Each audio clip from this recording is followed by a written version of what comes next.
Om Namo Bhagavate Vasudevaya.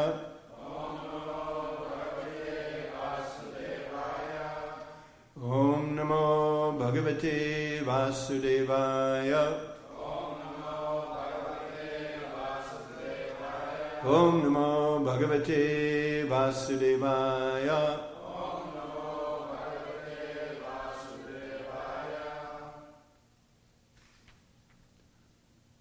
So this verse is, which one is it? 36.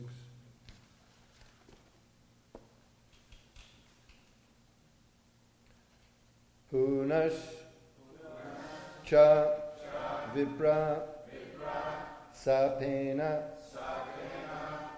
rakshasa tau babhuvatu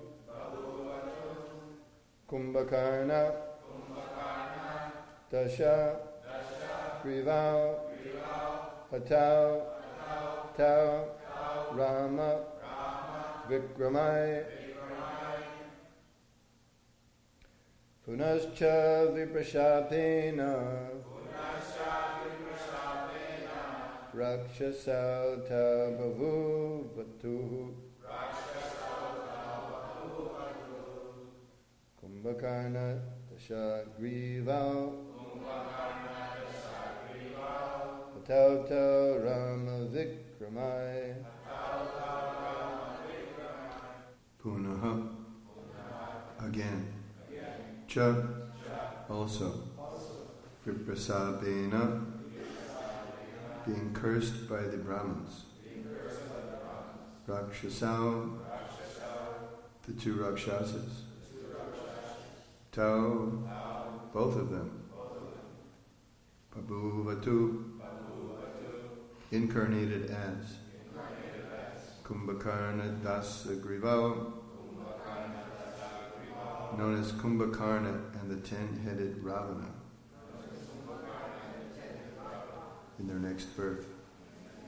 Hatau, they also were killed. Tau, both of them. Rama Vikramai, by the extraordinary strength of Lord Ramacandra.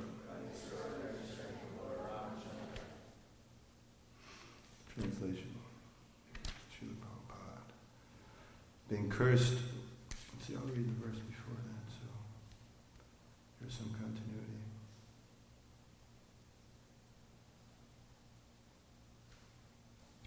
This is 35. Thus the two associates of Lord Vishnu, who had become Hiranyaksha and Hiranyakasipu, the sons of Diti, were both killed. By illusion, they had thought that the Supreme Lord, who is situated in everyone's heart, was their enemy. 36.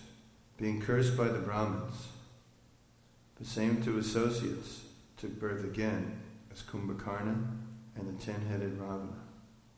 These two Rakshasas were killed by Lord Ramachandra's extraordinary power. Text 37. Pierced by the arrows of Lord Ramachandra, both Kumbhakarna and Ravana lay on the ground and left their bodies, fully absorbed in thought of the Lord, just as they had in their previous births as Hiranyaksha and Hiranyakasipu. 38. They both took birth again in human society as Shishupal and Dantavakra, and continued in the same enmity toward the Lord. It is they who merged into the body of the Lord in your presence. Your presence.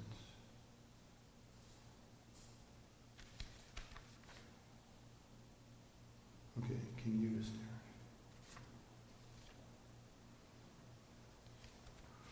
Purport by Srila Prabhupada. Vairanu bandena. Let's see. Is that a word? Yes, it is. Means by the bondage of considering the Lord an enemy. Prabhupada starts out the purport. Varuna bandena. Acting like the Lord's enemy is also beneficial for the living entity.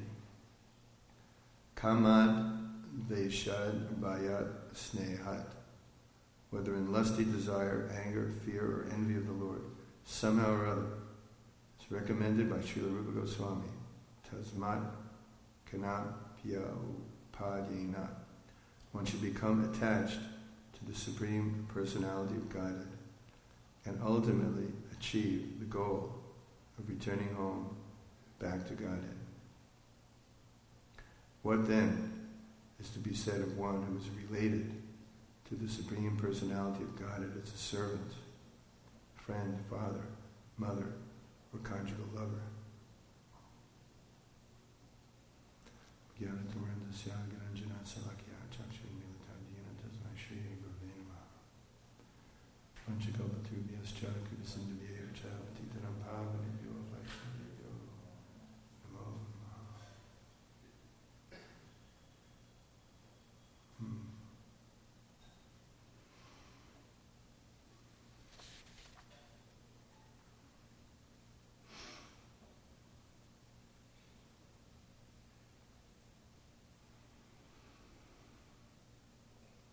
Of course, the path of becoming attached to the Lord out of lusty desires or envy is a little more difficult than the path of bhakti. It takes a little bit longer also. But Krishna is so attractive that that's why so many people envy Krishna, because he's all attractive. We want to be all attractive. So he's actually the ultimate object of envy. All envy stems from envy of the Lord.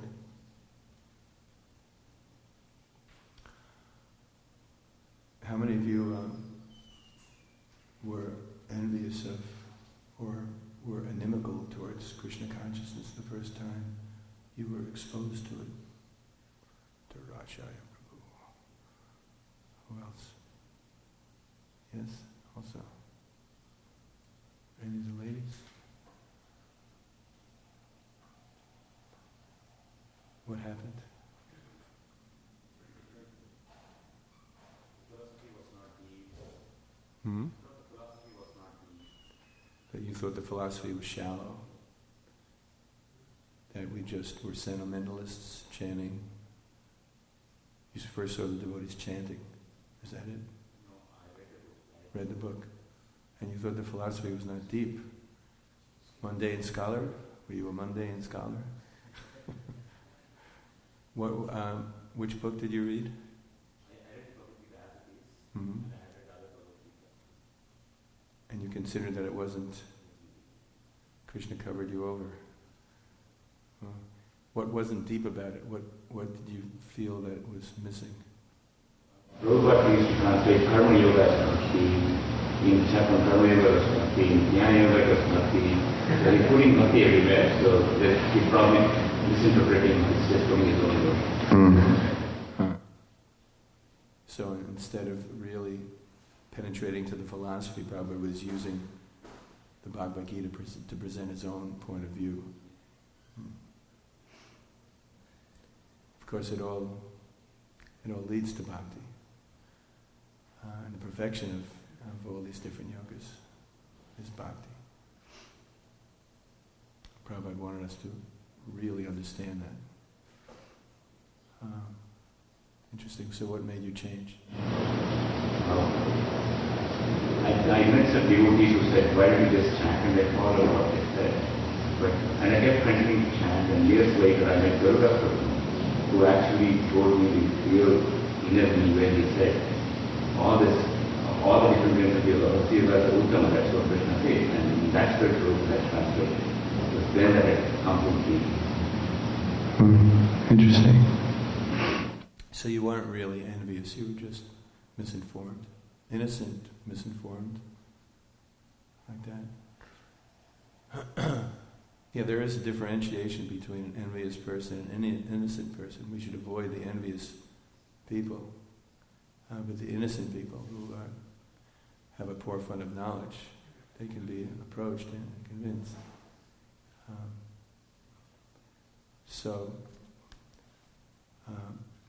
I don't think you fall into the category of being inimical due to your own lack of desire to recognize Krishna. What happened with you, Durash? I guess I was also just uninformed. I used to see the devotees chanting in Harvard Square. Where? Harvard Square. Oh, Harvard Square. In the late 60s. Mm-hmm. And they'd be there when I came to get the subway in the morning, and they were still there when I came back in the morning. They were there in all kinds of weather. They were there in the winter with their red legs sticking out from under their dhotis and crazy varieties of different overcoats. One high-top black sneaker and one low-top white sneaker. That's the fashion these days, you know. We're the trendsetters. They were just jumping and dancing, and I just walked on the other side of the street.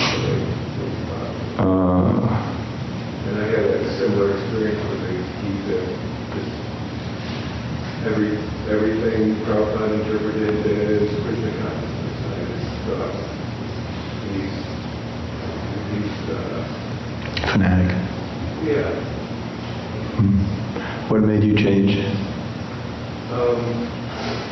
A friend of mine took me over to, there was one of the $5 buses right for Monday, Memphis, Tennessee, where I was working, and a friend, they had a Sunday feast, and a friend dragged me over there, and she got offended and drove away. She had been reading the Krishna book on the way over that she found at my house. Because I'd met the devotees in Pittsburgh the Christmas before on the marathon, and I went through the Pittsburgh airport 3 times and got books 3 times from Mother Vedanta. And so I came back with 12 books, and Sir saw me in the Memphis airport and tried to sell me some books, and I said, I already have 12 books. So anyway, this girl had picked up a Krishna book and she was reading it on the way over to the Sunday feast, and she opened the book, and the first thing she saw was China Pandit says that women are less intelligent. So we got in and we listened to the lecture, and she asked the first question. She said, it says here in this book that women are less intelligent. What's up with that? And so she got a standard kind of Radha Damodar type answer. And And she was so furious that she got up and left and jumped in her car and left with screeching tires and there I was left there. And all the drugstores were all laughing at me. I'd like to spend the night, and I did. And the next morning I got up and, anyway, it's a long story, but Brahmanas kind of made sure that I kept coming back, and he gave me different services, and he went to my apartment and took all my stuff and sold it. Kept saying, "You're not attached, are you?" Anyway, he kind of forced me to be a devotee against my will, and here I am.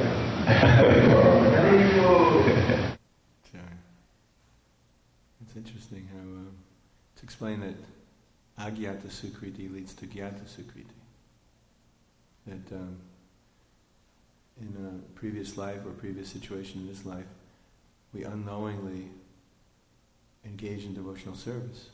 Just like even an envious person, there are devotees who used to make fun of the devotees, or used to criticize the devotees, used to harm the devotees, at least verbally. Thinking of the devotees and chanting Hare Krishna in the process, that's unknowing agyata sukriti, unknowing devotional service, because you're chanting the name of the Lord. Of course, there's so much offense there, but because of that connection, then and combined with the mercy of it's explained that there are a few ways that one can be given the seed of bhakti. One is through the Shastra, the other is through Paramatma, but normally it's through the mercy of the pure devotee.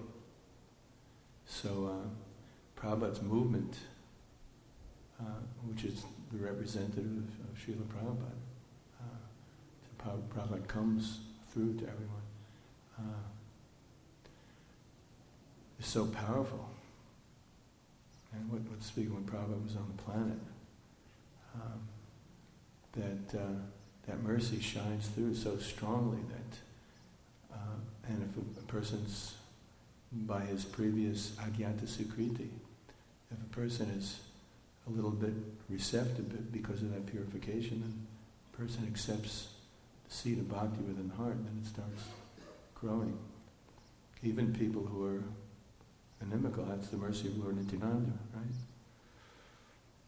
And that's why he's considered more merciful than Lord Chaitanya, because Lord Nityananda gave Krishna consciousness to even those who didn't want it, even those who tried to harm them.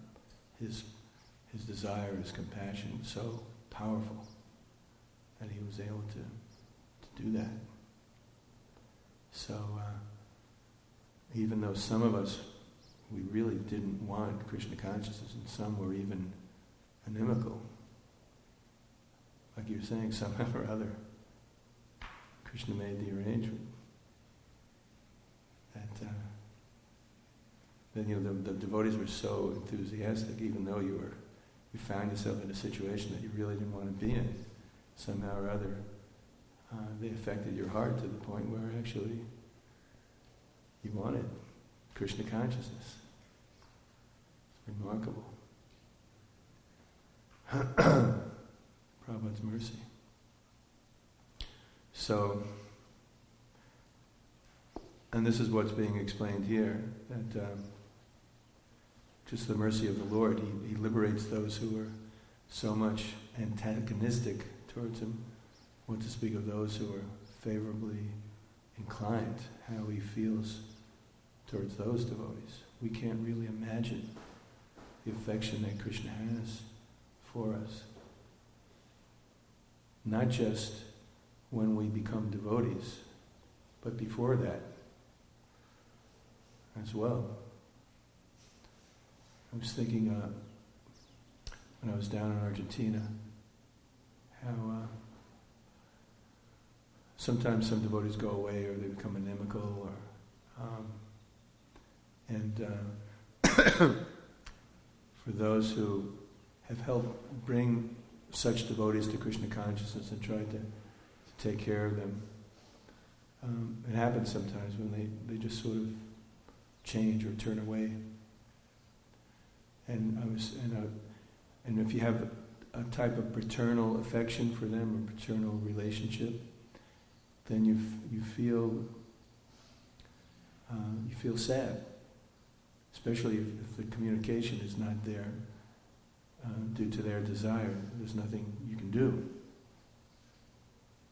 Has anyone ever been in a situation like that? Someone just sort of rejects your association. There's really nothing you can do about it. So I was thinking, well, parents must be in a situation like that very often when their children grow up, when they're young, everything, daddy, mommy, they always want to hold your hand, and you feel a certain amount of joy in that. And then they get older, they just start rejecting you. They look at you like some kind of square type of person who really doesn't know where it's at. And teenagers are typically like that. They just don't want to talk to their parents anymore. They have their own life. They don't even want to go home. They go home because they have to, and then they move out as soon as they can. And parents are thinking, why don't they ever call me at least once a week or something like that? Or there's an argument and then the kids take off. The parents don't even know where they are. So I was thinking, taking it another step, how the parents must feel when their children reject them. They have so much love and affection they want to give, and they can't. And then I was thinking how Krishna must feel, because there are an unlimited number of living entities in this material world who just don't want to have anything to do with him, who once had a relationship, a very intimate relationship of love and affection, and somehow or other, complete rejection. Not just rejection, but animosity, to the point of denying Krishna's existence. So I was thinking how, according to the degree of love and affection one has, that's how much pain one feels when that can't be expressed, can't be lived anymore. So we can't really imagine how much love and compassion Krishna is feeling for the wayward souls. For us it's just, well, whatever. I'll chant Krishna's name, I'll try to chant 16 rounds and do some service, try to think about him every once in a while. And there's Krishna offering everything. And Prabhupada talks about that when the sun goes away and then suffers like anything, finally the son comes back home, how happy the parents must feel. And you've seen that picture of Krishna embracing the cowherd boy when he finally goes back to Godhead. You've seen that picture? It's a wonderful picture. Finally, after zillions of years, his devotee returns and there's a loving embrace. So it's very, very, very sweet to think like that. So how much more affection Krishna has for his devotees. And so we should never think that Krishna doesn't care about us, that Krishna has neglected us, that Krishna somehow or other is causing us some type of harm without cause. As Prabhupada explains, a devotee thinks that actually I deserve much worse due to all my sinful activities. Krishna's being so merciful to me. A devotee doesn't think that just because he's trying to be humble. We should think like that because that's actually what's happening. It's actually the truth. It's not just a way of expressing oneself in order to have a more positive outlook on the situation, but it's actually the truth. That's why we should think like that. Actually, I deserve so much worse, but Krishna's being merciful to me. It might be hard to think like that because sometimes we have a overestimated or inflated opinion of ourselves. But it's actually true. If we really understood the nature of our previous offenses, etc., then we'd actually see that Krishna really is being merciful to us. What to speak of if we think of everything Krishna has given us and allowed us to maintain. That really helps us have a wonderful disposition, outlook on our situation. Instead of thinking what Krishna isn't giving us, what Krishna and his devotees are giving us.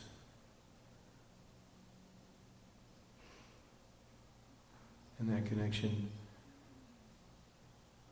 I came across, one devotee told me about this new phenomena in the world. It's one of the latest crazes, but it's a really good one. Really good one. And I'm thinking very seriously about trying to institute it in our yatra in Argentina. It's you can look it up on the internet also. I'll tell you the story behind it. You probably heard of it, or some of you. There was this pastor in a church, I'm not sure where it was, but he read some passage in the Bible that said if you don't complain, then you receive the mercy of the Lord. There's some passage in the Bible like that. And he began to think very seriously about that. And along in conjunction with thinking about the situation of his church and the congregation. And so he decided to try something. He put a rubber band or something on his left wrist. And the devotees here know about it, or? Yeah. You've heard about it? No wonder you're so different. Okay. So, and he tried not to complain or criticize or gossip. His goal was to do that for 21 days. How many of you have heard about this? Okay. So, it took him, and if he complained or gossiped or criticized, then he had to move the bracelet over to his other wrist.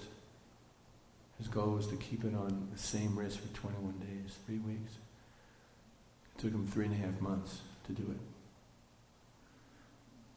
it. And then he inspired his congregation to take up the same challenge. So he gave them all bracelets. And they started doing that. And of course, in the process of doing that, you learn how to express yourself without complaining. And your whole thought pattern changes. No criticism, no gossip, no complaining. Expressing yourself in a positive way, communicating in a positive way, rather than a negative way. And his congregation became very inspired. And the news spread. And it got very, very popular. And it's getting more and more popular. And these bracelets that they have made and that they're distributing all over the world. They have a website now, it's called Complaint Free World. And they've distributed over 5.5 million, almost 5.5 million of these bracelets to institutions, schools, everywhere. It's an amazing thing. People write in their comments, how it's changed their life. And everybody's wearing these bracelets, these purple bracelets. And it's really, it sounds to me like a fantastic thing, because then you're, just like with this nonviolent communication, I think maybe we talked about it. A lot of devotees are becoming involved in this too. Just a way to express yourself and communicate that inspires people rather than discourages them. Inspires them in their relationship with you and inspires them in general. Nonviolent communication is, we haven't learned how to communicate, by and large. And it's something that it's a basic human function, necessary human function.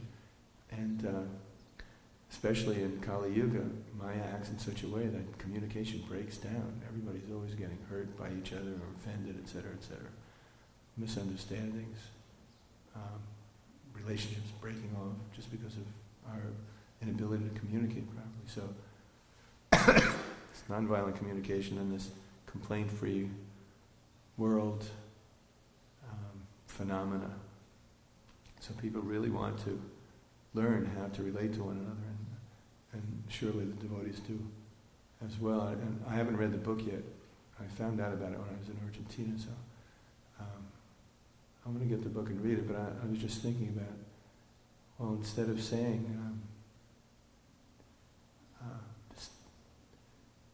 this darn light doesn't work,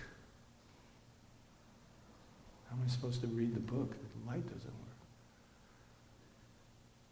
What could I say?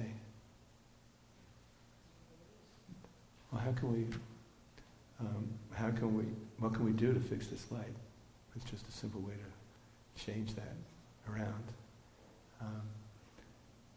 And then I just saw on the website this morning, because I hadn't checked it out in a long time, there's a complaint-free marriage, the 21-day complaint-free marriage program, and this person, you volunteer for that.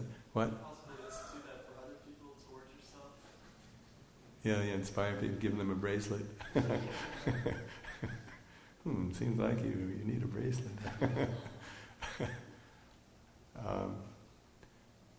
I think his name is Richard Bowen. He was on the Oprah show, and he's becoming really famous now. It's a really good thing, and you can Krishnaize it. Of course, you can apply it for us to say that. Well, those are the karmis. They're doing this thing. We don't need that. What do we have? We have problems also. That's what we have. So, and in terms of what we're talking about, how sometimes I've heard this a lot. Devotees go through different challenges in their lives, and they become mad at Krishna. They become mad at Krishna. Start complaining about the way Krishna is dealing with them.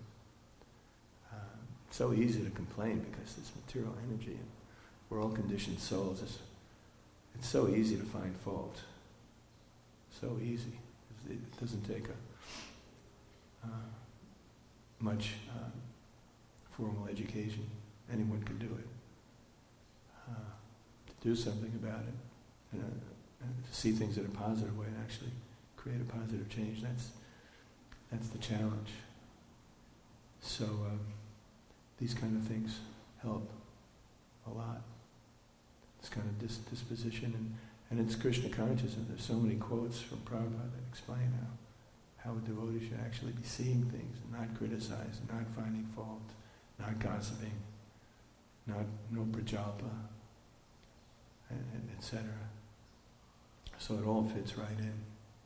And this helps us create a really nice, positive attitude about our devotional service.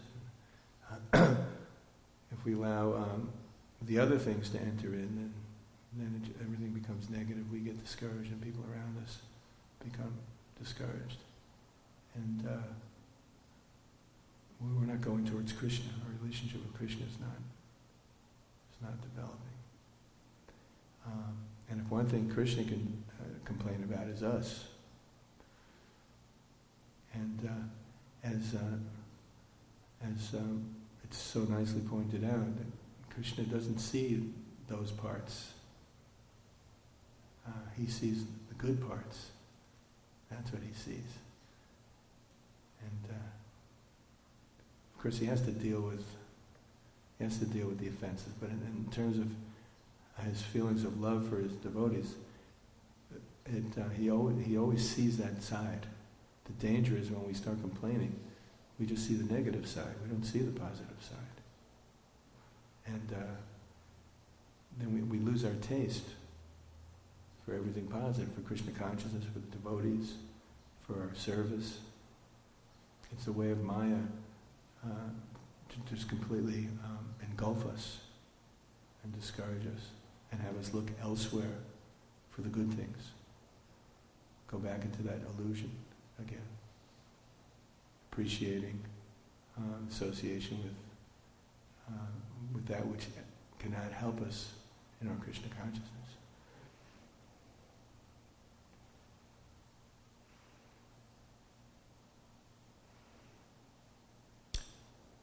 So these are some points that inspired me when reading this particular verse and purport. Does anyone have any comments or questions about anything we talked about?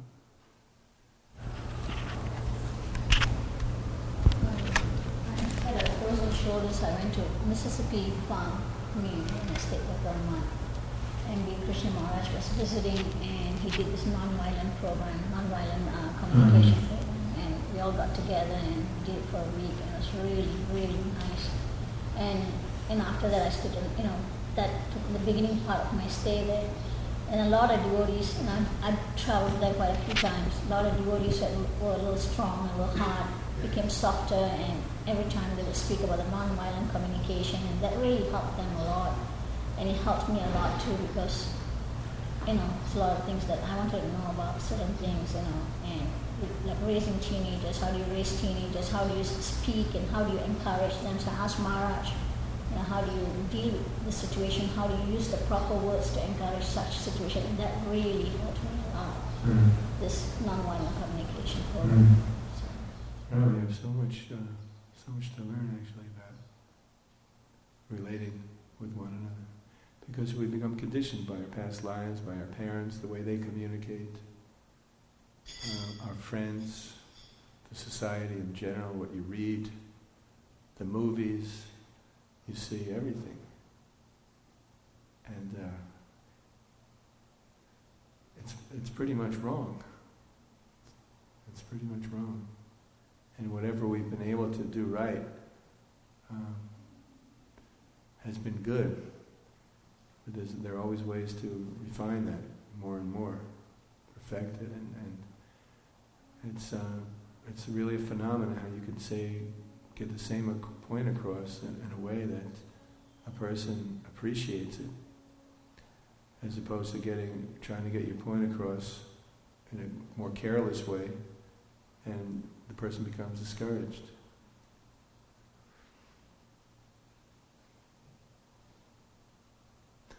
I remember reading this book years ago called The 1 Minute Manager.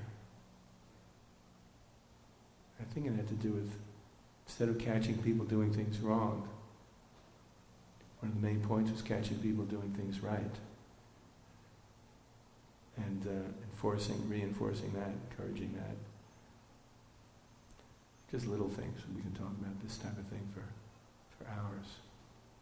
It's just a new way to see things. It's a Krishna conscious way to see things. It's old wine in a new bottle. It's packaged in a certain way that we can concentrate on it, and that makes all the sense in the world. It's Krishna consciousness. There's no doubt about it. Yes, Prabhu. You're speaking about positive reinforcement. Try to see the good, and try to see less and less of bad.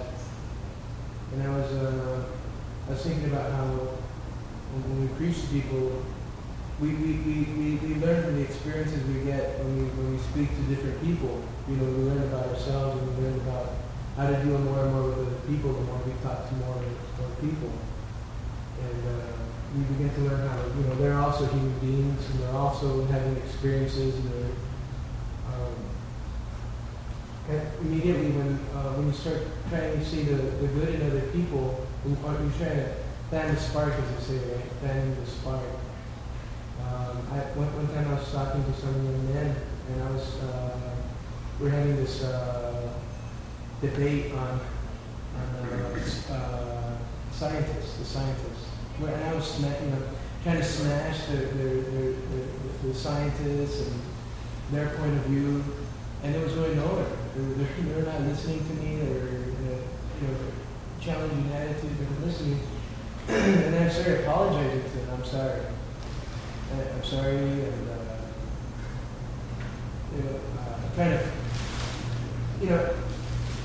trying to look the good in what they saw. I started saying that, okay, well, they're an intelligent person. At least they're somewhat aware of things.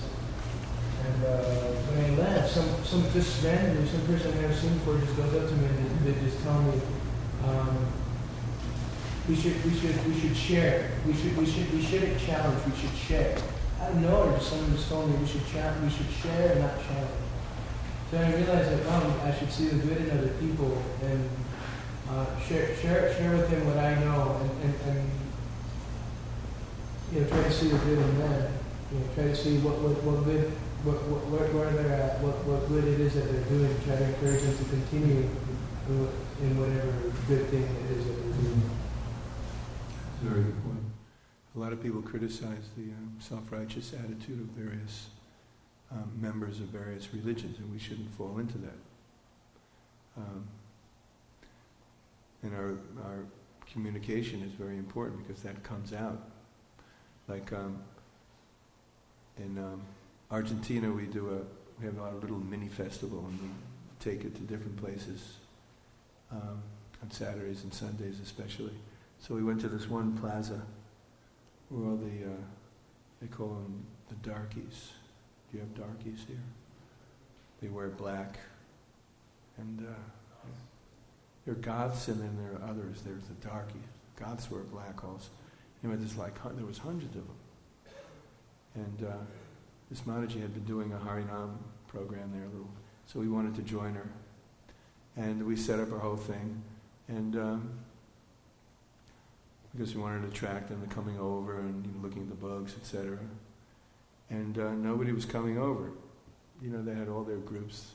They knew we were there. We went around past that little prasadam, but nobody was coming over. And then on the way home, I was thinking, here we were waiting for them to come over to us because, we have the message, and we want them to be interested in what we're presenting. And I was thinking, what we should have done, we should have had some devotees go over to them and ask them about them. We were waiting for them to come over and ask, for them to ask us about us. And what were they thinking there? And they were probably thinking that because that's what we were doing. But I was thinking the real thing would have been if we would have gone over there, some devotees, and started really wanting to find out about them, what they think. And why, not in a challenging way, but just to try to get to know them. So I think that underlines your point, that we really have to be willing to start on some kind of common ground and not give people the impression that we know everything and they don't know anything and we're here. We're just like, that's why I don't like hearing that phrase, you should preach to that person on Sunday feast. Prabhu, can you preach to that person over there?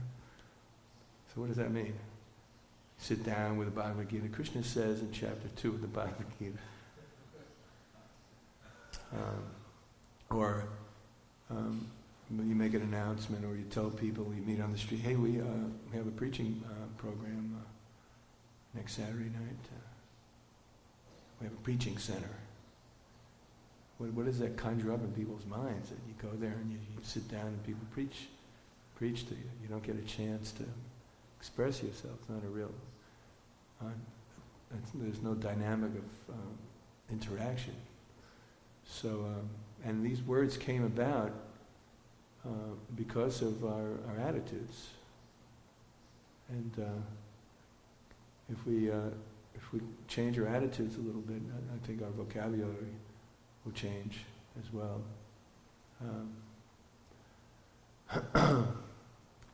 And I think it's very important for us to be able to go out into the society. Bhaktivedanta Swami was expert doing that. He was like a chameleon. He would be able to change his presentation, his personality, all according to his audience, and start on, I saw him do this on a number of occasions, start on a very, very common ground. Everybody, yeah, right. And then he'd take people a little further once he established their faith and their trust, their relationship. And that's what we have to do. Nobody likes to start off a relationship with somebody or have an encounter with someone where that person has you think you don't know anything, and they know everything. So,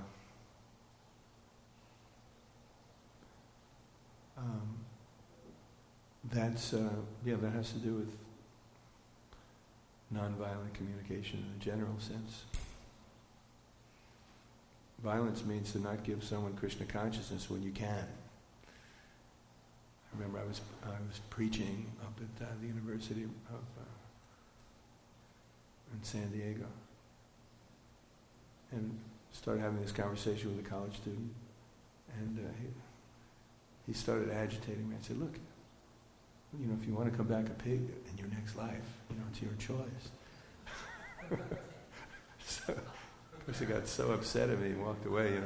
Then I realized, oh my God, what did I do? So that was violence. I could have given that person Krishna consciousness to one degree or another, and he left with less desire than he had to begin with to become Krishna conscious.